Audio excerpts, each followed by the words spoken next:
جمشیدم اک میرم غریبی دینا بلیت خریدم پرواز دارم با قریبی کمتر وهمت است دل اک چی میشه حیاتم یکی من تو قپانم کی میتیه با نجاتم پدر و مادر نیستای اپا و خواهرم نیستای و چه در خندگی ها بچه اتکار کدستای که علم خور نشوه بسومی که زور نشوه داینی پیریشونم پدرم بیمور نشوه مازوبم کی کشم زتو لای مسیرای وطن بساری بلند گفته بچه مشیرای امی قشمت دبسای تبسم کردای خوهرم دینا سمرابون کردم موشین خریدای دودارم ایدم زیاد میشم مخش بخترین مودمون زنگ میزنم خونمون بخون میگم داد دودارم مالشو زنگ میزنم سلام بگم با پدرم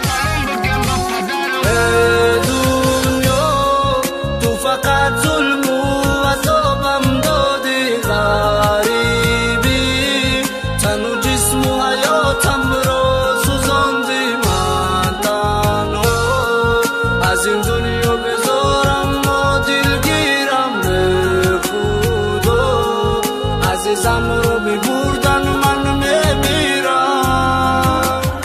چند سال گشتم اومدم و گوش کردم و چجونا پدرم با خنده گفت شیر بچم شیدای بزنه شب کردم ای پدرم برومدم پیش رفیقو خندیده چخچخ کرده پرگولکه کردیم تو بولو ده همو کوچای بولو ما دیدم اوی دروز شا شب کردای مو بجوشی دیدم قومتی بنوز شا ای خود تیرم نمیره چی خیقتی شیدم شینوز گفتم بستی میگیرم تبسم میکردو بنوز نکی سومولوی نبود و تای ما بوی نبود مجبور بودم که برم کار کنم باروی توی ما اینک ده خبر میره انتظارای خش روی ما عشقش قوتم میداد وقتی که ما یخ میکردم با تیری عشقی پگنون مینه توی سخت میکردم تقدیری ما ظلمای وای باید مرا شکنه خبر اومد که شکر پوست ما نخون میکنه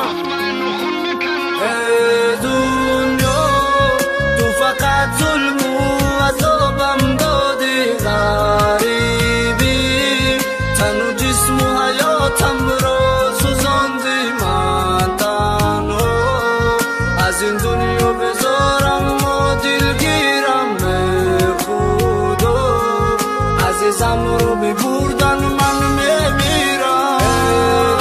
دنیا تو فقط ظلم و عذابم دادی غریبی تن و جسم و حیاتم را سوزاندی من تنها از این دنیا بذارم و دلگیرم به خدا عزیزم رو میبردن